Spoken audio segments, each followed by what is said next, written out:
Hello friends, मैं हूं अनफैक्ट और अगर आप किसी भी जू या एक्वेरियम जाना चाहोगे तो वहां आप अन्य किस्म की मछलियां देख पाओगे।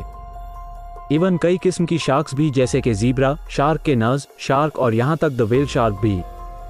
पर कुछ तो बात है एक ग्रेट व्हाइट शार्क की कि उसे आप कभी भी किसी एक्वेरियम में नहीं देखोगे और इसके पीछे शायद आप जानते नहीं होंगे, पर एक बड़ी वजह है। कहानी शुरू होती है 1970 में, जब हमारी द ग्रेट व्हाइट शार्क के प्रति दिलचस्पी बढ़ रही थी। और क्यों ना हो, ये इतने गजब और शक्तिशाली जानवर जो हैं। दुनिया के बड़े बड़े एक्वेरियम्स जैसे फ्लोरिडा का मरीनलैंड एक्वेरियम, सीवर्ल्ड और स्टाइनहॉट एक्वेरियम सभी अपने दर्शकों की संख्या बढ़ाने के लिए इसे रखना शुरू कर दिए और इससे विजिटर्स में 30% का बढ़ावा भी हुआ। लोग दूर दूर से आने लगे इन समुद्र के सबसे शक्तिशाली परभक्षी को देखने। पर सच्चाई तो ये थी कि एक्वेरियम के लोग खुद अंदर से बिल्कुल भी खुश नहीं थे।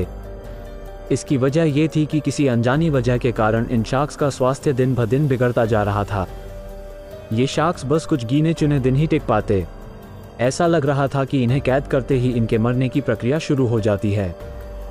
इन घटनाओं ने रिसर्चर्स को मजबूर कर दिया ये पता लगाने में कि ऐसा क्यों हो रहा है। पहली नज़र में ऐसा ज़रूर लगेगा कि ये fish aquariums great white shark के लिए काफ़ी छोटे हो जाते होंगे, क्योंकि ये great white shark on average 15 से 18 फीट लंबी होती है। पर ऐसा नहीं है, क्योंकि वे तो ये ग्रेट व्हाइट शार्क से काफ़ी बड़ी होती है, एटलीस्ट 2 गुना, और हम सक्सेसफुली उन्हें रख पाए हैं। तो इसके पीछे ज़रूर कुछ और वजह थीं जो हमें उस समय पता नहीं था। तो जैसे हम जानते हैं कि मछलियाँ पानी के अंदर अपने गिल्स के द्वारा ऑक्सीजन अब्जॉर्ब करती है, पर शर्त सिर्फ यह है कि पानी को तेजी से उनके गिल से पास होना होगा, वरना ऑक्सीजन एब्जॉर्ब नहीं हो पाएगा।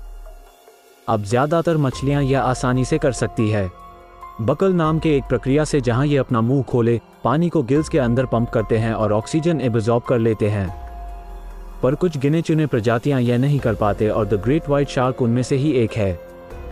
ग्रेट व्हाइट शार्क को सांस लेने के लिए तेजी से पानी में अपना मुंह खोले आगे दौड़ना पड़ता है और पानी ऑटोमेटिकली उनके गिल से टकराकर उन्हें ऑक्सीजन एब्जॉर्ब कराने में मदद करता है। और इसी वजह से अगर एक ग्रेट व्हाइट शार्क पानी के अंदर ही जाले में पकड़ा गया तो वो उसके अंदर ही घुट के मर जाएगा। इसके अलावा उन्हें अपना बॉडी टेम्परेचर भी मेंटेन करने के लिए अक्सर लंबी यात्राएं करनी पड़ती है। एक एक्सपेरिमेंट में ग्रेट व्हाइट शार्क पर वैज्ञानिक ट्रैकिंग डिवाइस के द्वारा नजर रखे हुए थे और वो शार्क 9 महीनों के अंदर ही अफ्रीका से लेकर ऑस्ट्रेलिया का 20,000 किलोमीटर का राउंड ट्रिप मार आई। Unbelievable, right? अब इतना सफर करने वाली मछली कैसे इतने छोटे से एक्वेरियम में रह सकती है? जो हमें इसकी दूसरी वजह पर लाता है, और वो है डिप्रेशन। जी हाँ, फ्रेंच शार्क्स भी डिप्रेशन के शिकार होते हैं। एक ही बंद से माहौल में रहने से इनके शरीर में नेगेटिव स्ट्रेस हार्मोन की संख्या बढ़ जाती है, जो इन्हें डिप्रेस्ड बनाता है। एक डिप्रेस्ड मछली खाना खाना छोड़ देगी और बहुत ही आक्रामक हो जाएगी।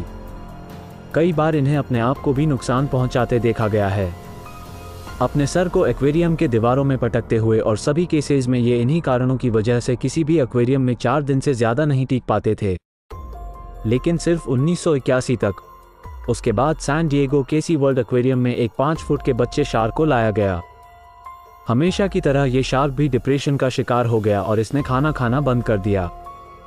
उसे जबरदस्ती खाना खिलाना पड़ गया और इंजेक्शंस के शॉट्स भी लगाने पड़ गए जरूरी न्यूट्रिएंट्स देने के लिए। पर फिर भी वो सिर्फ 11 दिन तक ही टिक पाया। लेकिन ये पहले के सभी शार्क से फिर भी काफ़ी ज़्यादा दिन तक टिक पाया था।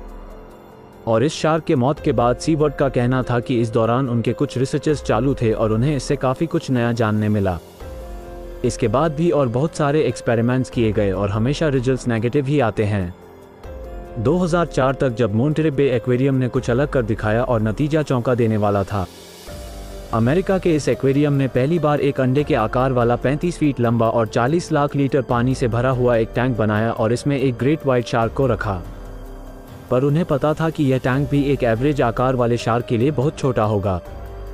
इसीलिए उन्होंने 4.5 फीट के 110 महीने के उम्र वाले शार्क को रखा। ग्रेट व्हाइट शार्क जब छोटे होते हैं तो वो दूसरी छोटी मछलियां खाते हैं, और जैसे जैसे वो बड़े होते जाते हैं उनके शिकार मैमल्स जैसे सील्स और रसीला एंस या ऑक्टोपस एक्स्ट्रा हो जाते हैं। इसीलिए इसे बचपन में ही रखा गया था और यह शार्क को चूज भी सोच समझ कर किया गया था। जहां से शार्क को पकड़ के लाया गया था वो गहरा पानी नहीं था और उसे एक्वेरियम में लाने से पहले उसी समुद्र में 1 करोड़ 50 लाख लीटर के पेन में कुछ महीनों के लिए रखा गया था। और फिर उसके बाद जब उसे एक्वेरियम लाया गया तो आश्चर्य से वो शार्क पूरे 6 महीने जिंदा रह सका। लेकिन ऑफ कोर्स वो काफ़ी आक्रामक हो गया था और 2 दूसरे शार्क्स को खा भी गया था।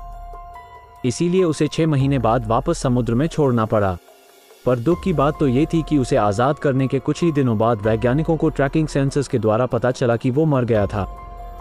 ऐसी सेम घटनाएं और भी दूसरे शार्कों के साथ भी होती थी जब भी उन्हें बड़े होने पर आज़ाद किया जाता था।